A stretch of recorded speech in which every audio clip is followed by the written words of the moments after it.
Hi everyone, Raul here today. A couple of years ago when my grandmother passed away, I knew that I had to go with my mother so that I could protect her. And I knew she had some issues with family members that needed some protection. But I also knew that it was going to be very difficult for her because, well, her mother just passed away.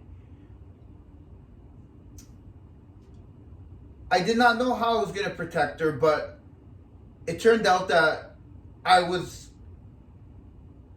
going to end up protecting her through my words. My quote for the day is, "Celebrate their lives, do not mourn their deaths." And the way I ended up protecting her was that I got up and I made a speech at the funeral. I'm not the greatest at speaking Spanish. I hadn't been to Ecuador in 43 years, but everybody knew my intention. What I wanted to express to everyone, and especially to my mother, was that if we stay in the pain of mourning her death, or if she were to stay in there, then that's all she would focus on, and that's all that she would feel was pain. But if she looked at it as, we're here to celebrate what a beautiful life she had, what an amazing impact she had made on all her kids and all her grandchildren and all her great grandchildren, and what a beautiful woman she was, then I knew that that would be easier. I scroll on Facebook basically every day, and every day I see someone that I know losing a family member. And when they're very close to me, and actually, not even if they haven't been very close to me in the past, I send them a message saying exactly this: that celebrate their lives. Do not mourn their deaths.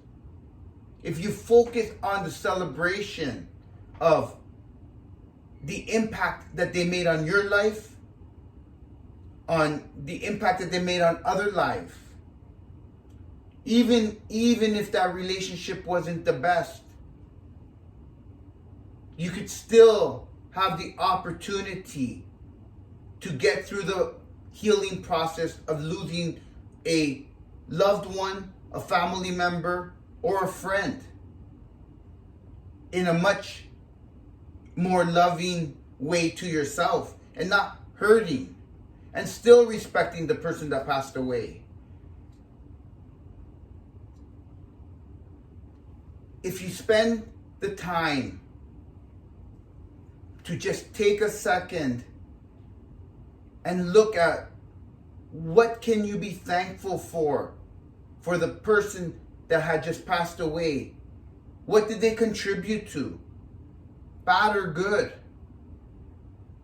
Maybe the lessons, maybe the relationship that you had with them wasn't the greatest, but they taught you very valuable lessons so that you never treat anybody like that. You can still have the opportunity to celebrate their lives. Celebrate that they made an impact, a positive impact on your life. We all have opportunities to choose how we look at situations. And this is another opportunity to put yourself on a different level than anyone else, so that when they're suffering, you're celebrating. When they're suffering and stuck in this for weeks on end, you have the ability to move on because of the way you looked at this tragic situation. Celebrate even in the time of death. Wishing you all amazing mental health, sending you light and love, and wishing you an amazing day. Us.